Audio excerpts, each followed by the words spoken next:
Educational explorer YouTube channel रे आपण मानक स्वागत। आपण माने देखि पारुथिबे government of Odisha school and mass education department तरफ गोटी इनफॉरमेशन आसुची जो special educator MLE teachers and junior teacher recruitment को नेकी आपण मानकर जो school and mass education department गोटी मीटिंग हेतिला under the chairmanship of commissioner cum secretary SMME department जोटा कि 9/12/2025 रे 10:30 रे हेतिला। ଆଉ ଏଥିରେ ଯୋଉ ରିକ୍ରୁଟମେଣ୍ଟ ନେଇକି ଯୋଉ डिसीजन टी निया जायछि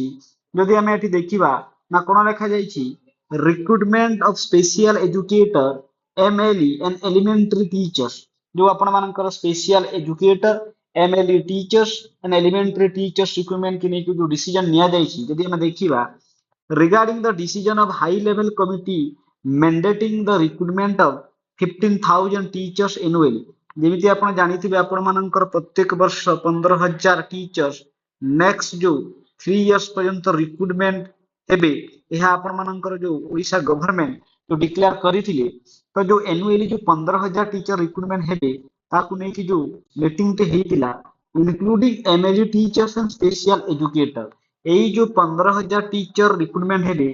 एई रिक्रुटमेंट रे आपण मानकर 15,000 रे एमएलई टीचर्स मध्ये रहिबे आ स्पेशल एजुकेटर मध्ये रहिबे। SPD OSEPA informed to furnish all the requisite information by 15/12/2025 15 तारीख सुधा जो सब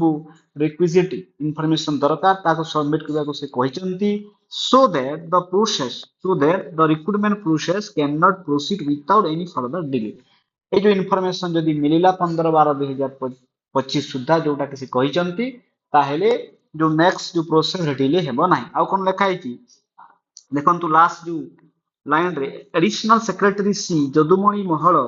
to submit proposal for recruitment of 15,000 teachers for the concurrence of the FD finance department रो जो केते टंका लागिबो जो अप्रूव दरकार ताकू से किए करिवे एडिशनल सेक्रेटरी जो रहउचंती जदुमणि महल से फाइनांस डिपार्टमेंट ताकू प्रपोजल सबमिट करिवे फॉर अप्रूवल।